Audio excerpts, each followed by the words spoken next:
All right, what's going on, everybody? Welcome to war number 5 of season 26. So in this war, we are up against ISO8a. This first fight is a Killmonger.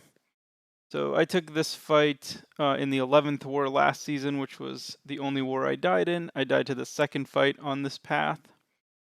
So a little foreshadowing of what's to come. But the Killmonger fight was kind of iffy.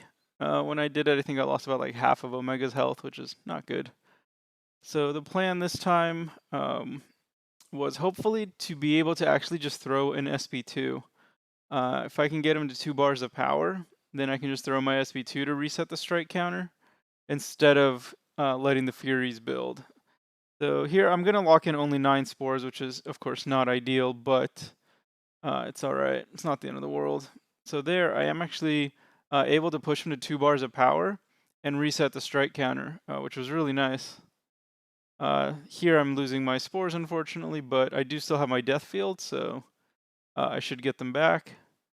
So there I lock in 13, so not bad. He's already at 30%. Parried the first hit, and yeah, lock in one more time, and he's dead. So he only ended up gaining 1 Fury, and that was at the very end when he was already pretty much dead. So that fight went really well. I was really happy with that, much better than I did it last season. So this next fight, this is a rank 2 I-Hulk. And when I was looking at the paths, I was debating, like, should I bring Nick Fury for this fight? But I thought, well, since it's a rank 2, Omega should kill him really quickly, and it shouldn't be an issue.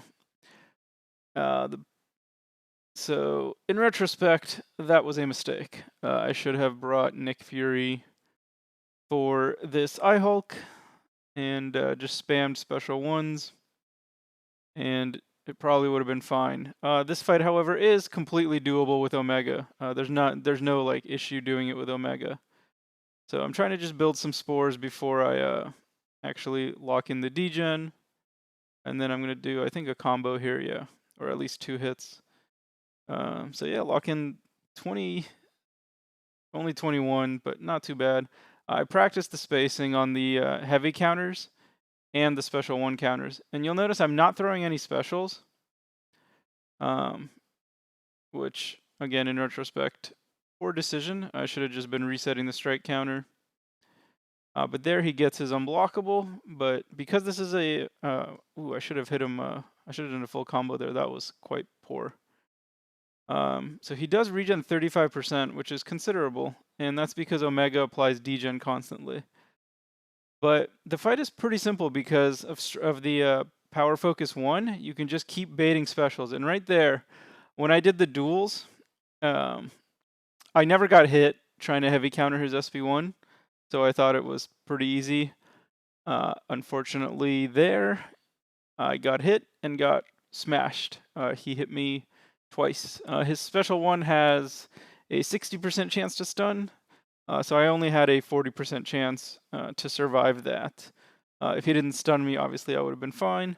If I hadn't messed up and gotten tagged by that special 1, also I would have been fine. But unfortunately, I messed up both in the planning phase and in the execution phase. So very poor fight. Yeah, definitely a bummer. Sucks to give up a death. We know ISO's not going to die very much. As at the time of recording this fight, it's 10:30 Pacific time. They have as many deaths total as I have in this video already. So they currently have 1 death.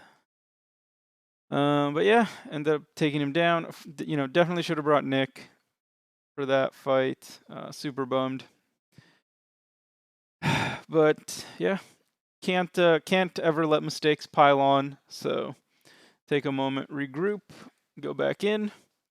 Got to take this Thor, and my main goal for this fight was to stay under 20 hits.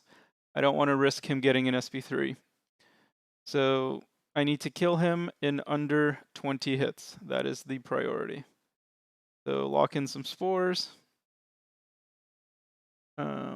There, I hit into his. I should have hit into his block more, not just the 1 hit. But I lock in 16, which is pretty good.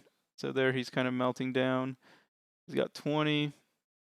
And there I timed it really nicely. He got 24. He did get 1 Fury. Now he has 2. But that doesn't matter. I've only hit him 7 times. Lock in 24 spores again. And he's dead. So that was actually only 9 hits. So that fight went super, super well. So 2 of the 3 fights, great. 1 fight, absolutely horrible. That iHulk fight was terrible. So here we got a Korg on Vigor. This is a completely nothing node. Korg doesn't do anything on here. Yeah, just super straightforward Korg fight. Pretty much the only goal is just, stay above 98% health. Yeah, really easy. I've noticed that if I do shorter combos, he'll just usually kind of attack and let me parry him. So you will see some of that. I just kind of stop and then he'll hit into me. There was a special one. No big deal. Lock in the spores and he's pretty much dead. I parried that first hit, but still lost 5%, but whatever.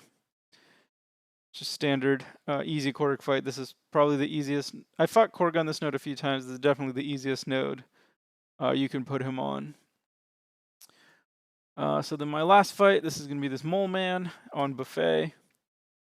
So I put on the guidance boost from my White Magneto. This is a really simple fight. We were debating having a Warlock take it.